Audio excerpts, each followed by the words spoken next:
ଆପଣଙ୍କ ମୁହଁରେ କଳାପଣ, pigmentation, tanning, pimples ଦାଗ, ଡଲ୍ ସ୍କିନ୍ ପାଇଁ ଚିନ୍ତିତ ଅଛନ୍ତି?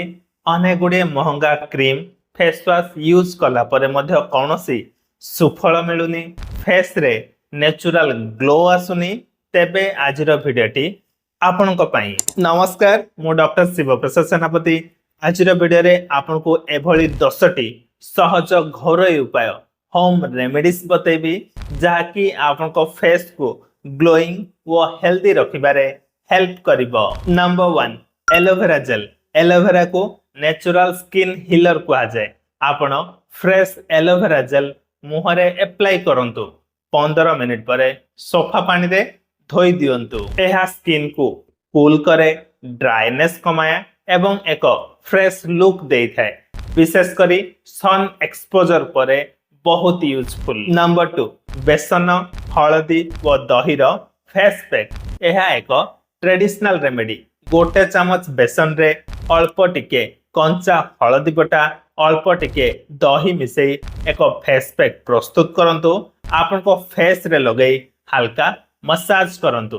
15 मिनिट परे सफा पानी रे धोई दियंतु। यह आपन को फेस रो टैनिंग और डलनेस को कमई थाए, किंतु मने रखिबे बेसी हलदी यूज करिवेनी। नंबर 3, हनी एवं लेमन। हनी बा महू आपन को स्किन को मॉइस्चराइज करे। लेमन होची विटामिन सी रो एक रिच सोर्स। एही दुईटी को मिसई आपन को फेस रे 10 रु 15 मिनिट हल्का मसाज करंतु।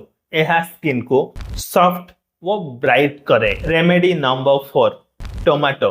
टोमाटो पल्प रे लाइकोपिन नामक एक सब्सटेंस रही, जहाँकि टैनिंग पाई एक बेस्ट रेमेडी। टोमाटो पल्प को नहीं आपन को फेस रे जेंटल मसाज करंतु। विशेष करी खरा दिन रे यह बहुत यूजफुल। Number 5, rice water. वर्तमान समय रे राइस वाटर एक पॉपुलर स्किन केयर रेमेडी। चाउल धोइबा पानी को सफा कॉटन रे नहीं आपन को फेस रे अप्लाई करंतु। यह स्किन को सॉफ्ट करे एवं हाइड्रेटेड रखे। नंबर 6, कुकुम्बर बा काकुडी। काकुडी रो कूलिंग इफेक्ट आपन को आखि तलर कलापण एवं टाइट स्किन पाई बहुत यूजफुल। काकुडी रो स्लाइस किंबा पेस्ट अप्लाई करंतु। यह बहुत ही रिफ्रेशिंग कूलिंग इफेक्ट देइथाय। Number 7, potato juice. आलू रस आपनकर कला दाग एवं पिगमेंटेशन पाई बहुत यूजफुल। आलू को छेची रस बाहर करंतु। यह को सफा कॉटन रे आपन को फेस रे लगांतु। 10 रु 15 मिनिट परे सफा पानी रे धोई दियंतु। Number 8, coconut oil massage. Dry skin थेले नडिया तेल को आपन को फेस रे अप्लाई करंतु। यह आपन को फेस को मॉइस्चराइज करे एवं एक स्मूथ इफेक्ट देइथाय। राति रे अल्प टिके नडिया तेल नहीं आपन को फेस रे मसाज करंतु। यह स्किन बैरियर को सपोर्ट करे, किंतु मने रखिबे ऑयली स्किन थिले एवॉइड करिवे। Number 9, green tea toner. Green tea रे गुड अमाउंट रो एंटीऑक्सीडेंट रहिछि, तेनु ठंडा ग्रीन टी को आपण फेस टोनर भाबे यूज कर परिबे। Number 10 and the most important होछि वाटर एवं प्रॉपर स्लीप, जहा को कि अनेक जन अणदेखा करंती। आपण जेते भी महंगा क्रीम, साबुन, फेस वॉश यूज करंतु ना काहेकि जदि सठिक परिमाणर पानी पीउ नांती किंबा राति रे जदि सठिक निद होनी, आपन को स्किन केबे भी नेचुरली ग्लो करिवनी। दिन को एटलीस्ट 2 रु 3 लीटर पानी पियंतु। 7 रु 8 घंटा जेमिति साउंड स्लीप हबो सेति प्रति दृष्टि दियंतु। जंक फूड एवॉइड करंतु, ताहले आपन को स्किन रे नेचुरल ग्लो आसीबो। आपन जदि शॉर्टकटली एक ग्लोइंग, टैनिंग फ्री, स्पॉटलेस चेहरा चाहूचंती, ताहले आपण यूज कर परिबे हर्बालियो नेचुरल्स रो ग्लूटाथाइन और विटामिन सी युक्त fast glow skin whitening cream. एथिरे केवल ग्लूटाथाइन एवं विटामिन सी नुह, ता सहित रहिछि kojic acid, niacinamide, arbutin, aloe vera, मुलेठी, turmeric, red sandalwood extract, vitamin E वो आलमंड ऑयल। ए सब combination pigmentation, dark spot uneven skin tone ପାଇଁ ଏକ ऑल इन वन फॉर्मूला।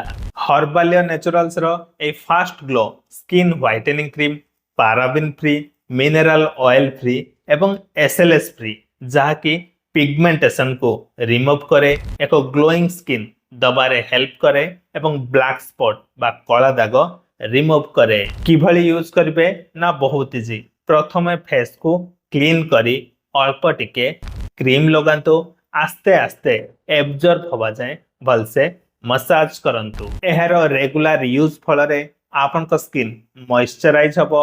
एथिरे थिबा पोषक आयुर्वेदिक ऑयल रो कॉम्बिनेशन सम्मिश्रण द्वारा आपनक स्किन रेशमी व कोमल होइथाए। एहा स्किन कलर को स्पष्ट व उज्जवल करी नेचुरल ग्लो व फेयरनेस पुनः फेरई आनी थाए। एहा सबु टाइप रो स्किन पाई सुटेबल कौनसी भी साइड इफेक्ट नहीं। बेटर रिजल्ट पाइबा पई एही fast glow skin whitening cream सहित हर्बालियो नेचुरल्स रो फेस वॉश मध्य यूज कर परिबे। एथिरे एलोवेरा नीम टर्मेरिक लेमन भली इंग्रेडिएंट्स रहिছে जहाँ कि आपनको फेस रो कला दाग पिगमेंटेशन टैनिंग को कमई थाए। आपण मध्य जदि हर्बालियो नेचुरल्स रो fast glow skin whitening cream एवं फेस वॉश यूज करबा पे चाहउछन्ती लिंक मु वीडियो डिस्क्रिप्शन रे दे देबी कमेंट सेक्शन रे मध्य पिन कर देबी। ए सब प्रोडक्ट आपण Amazon फ्लिपकार्ट रो मध्य इजीली ऑर्डर कर परिबे। आशा करछि आज रे वीडियोटी आपण को भलो लागिथिबो। देखा हबो आउ एको हेल्दी एवं इन्फॉर्मेटिव वीडियो रे। रहिली नमस्कार।